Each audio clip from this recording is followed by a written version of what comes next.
Hey, how's it going, everybody? Welcome back to the portfolio. Very good day today, up 2.5%. At one point, we were all the way up to almost 90,000, just $8 under 90,000, which is pretty good. Um, our all-time high is about $94,000, so we're almost there, right? And we basically got that all-time high when AMD was at all-time high. So AMD was at 580 at one point. I think 582 or 583. So whenever AMD can get back to that point, we will for sure be breaking our all-time high. So that will be just a waiting game for whenever AMD does that. I actually wanted AMD to go down. We saw AMD after earnings go to as low as 460, and I was like so happy because I actually wanted AMD to go under 450, and then maybe I would have bought some AMD at that point, but it did not go that low, and now it's back above $500, man. So will AMD be able to stay above $500? I don't know, right?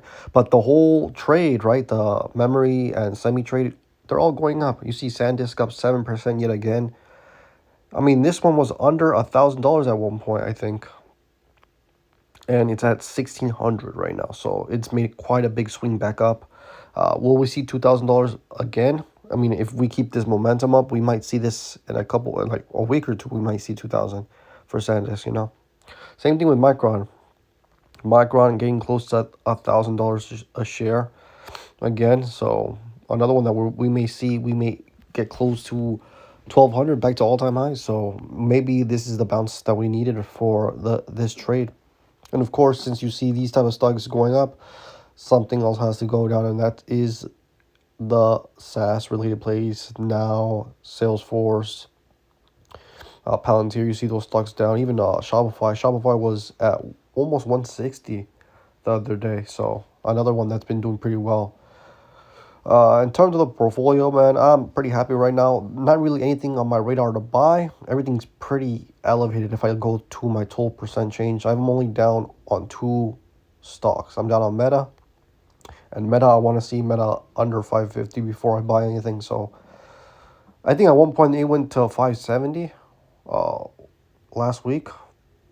Yeah, 570s, but still not low enough for me to think about buying.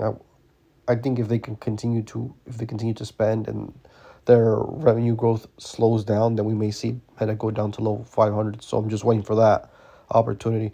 And Celsius, even Celsius, after they reported their earnings and they missed basically on everything, it's been trending back up to where it was before. So we're basically almost break even on this, even though at one point we were down well over 10%. But it's another one that I'm holding. So I'm interested in maybe buying some more Celsius. Probably Celsius is the only one that I'm interested in buying right now. But other than that, everything else is pretty much higher than what my cost basis is. Necklace is another one that was pretty good on the at $70, or I think at one point under $70. So that's another one that's interesting. Maybe a safer play, but right now we're just main thing is just stack cash or continue to increase our buying power. Because right now we have 53,000, almost $54,000 in buying power. Margin is a little under 40K, but I'm going to keep depositing more money to bring that down.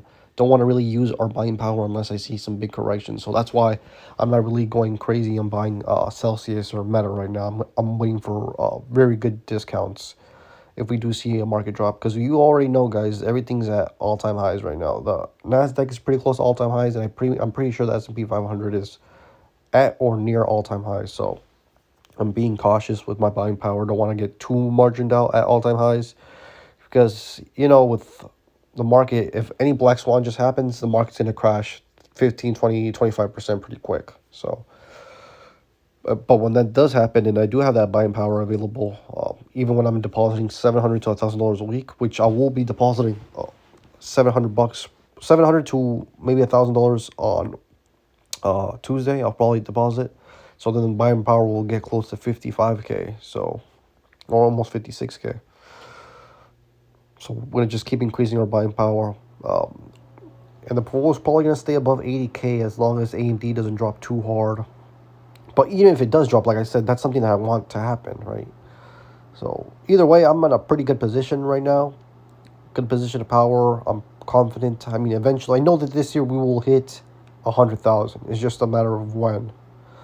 Even if AMD doesn't move at all, I still think we'll be able to hit it just from me purely depositing more into the portfolio. And if there is any drops, we'll probably be able to get some good discounts in and ride the wave back up. So no matter what, I'm pretty confident we'll pretty much hit 100K. Other than it being a hardcore correction in the last month, then most likely we won't. But we will touch at least 100K one time in the portfolio. I mean, that's the plan. And if everything does well, and if AMD crushes next earnings, which I think is in November, around November, we may see 110 and 120. But pretty confident we'll hit between 100K and $110,000. So that's the quick update right there.